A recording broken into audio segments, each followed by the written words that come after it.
इतना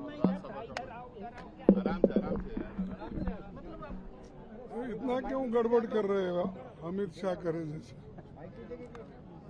देखिए, लोकसभा में और राज्यसभा में एक ही डिमांड है कि अमित शाह जी सदन में आना चाहिए और अपनी बात रखना चाहिए। हम 17 दिन से ये पूरी कोशिश कर रहे हैं कि वो सदन में आके जो बच्चों के ऊपर अन्याय अत्याचार हुआ है और जो उनको मारा गया पीटा गया अब सबको मालूम है, और इस विषय में उनका एक स्टेटमेंट चाहते हैं।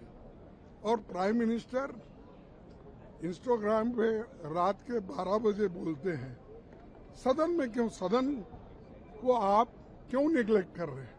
इसका मतलब यही होता है कि सदन में जो सदस्य जनता ने चुन के दी उनको उनका आप अपमान कर रहे हैं।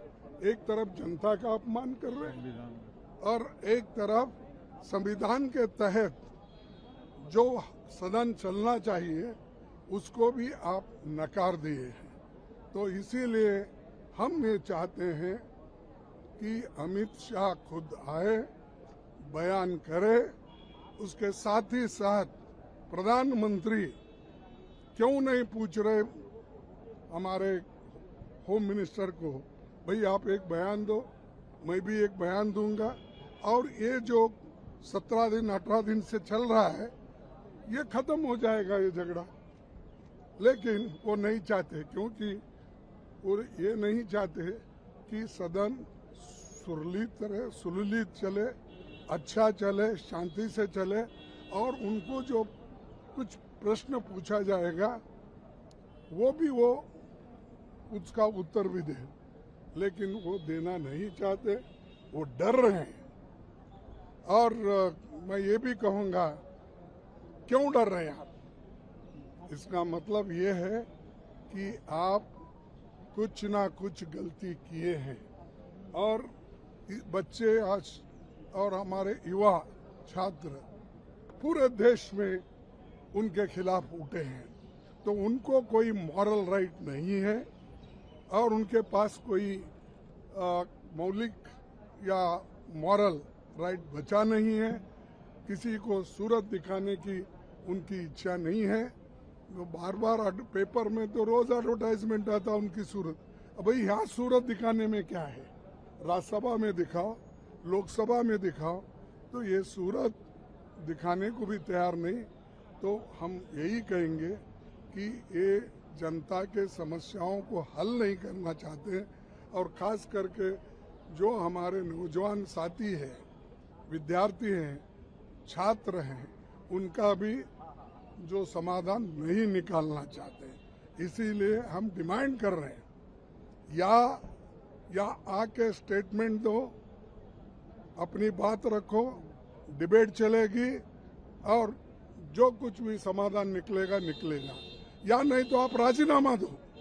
अगर आप सदन में आके बोलने को भी तैयार नहीं है, इस्तीफा दीजिए। अब घर में बैठ के हुकूमत चलाते हो, और हम यहाँ पर बहुत से हमारे एमपीज, एमएलए सारे लोग एक होकर एक आवाज में डिमांड कर रहे हैं कि इस समस्या को सॉल्व करने के लिए।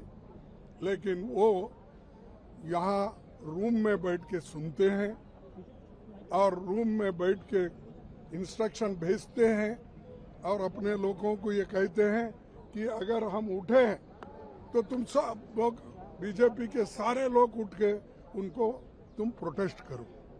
तो ये बोलने नहीं देते।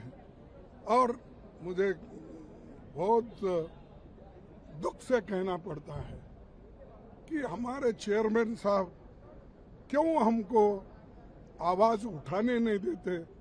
हमेशा वो राइट की तरफ ही देख रहे हैं। मैं बात जब करके उनको पूछता हूँ, वो बोलते हैं खामो अभी देता हूँ।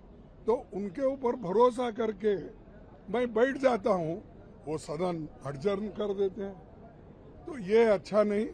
मैं और एक बार हमारे चेयरमैन साहब से भी विनती करूंगा और हमारे डिप्टी लीडर जब बिजनेस इसके लिए जाएंगे और चीफ विप भी जाएंगे, ये बात मेरे तरफ से रखना चाहिए, क्योंकि उनके कहने पे मैं बैठ जाता हूँ, लेकिन उन्होंने सडनली सदन अडजर्न कर देते हैं। तो ये हम को एक बहुत बड़ा मार गिर रहा है और हम कोई उनको दूसरा कुछ नहीं मांगते, यही मांगते सदन में आओ, बात रखो, डिबेट शुरू हो जाए। नहीं है तो आप लोग इस्तीफा देके घर चलो। सर 2 दिन बचे हैं, पूरा सत्र ही एक तरीके से वॉश आउट हो गया और सरकार बार-बार कह रही है कि सरकार जिम्मेदार है। सरकार अरे देखो, आप जानते हैं हम तो डिबेट चाहते हैं, क्यों डिबेट नहीं करना चाहते? बाकी का स्टेटमेंट आकर बहुत बार यहाँ सदन में देते हैं, इसको क्यों नहीं दे रहे स्टेटमेंट? अब सिर्फ स्टेटमेंट ही पूछ रहे ना, तो इसीलिए उनके पास इसका कोई रिप्लाई नहीं है और उनके वजह से सदन नहीं चल रहा है।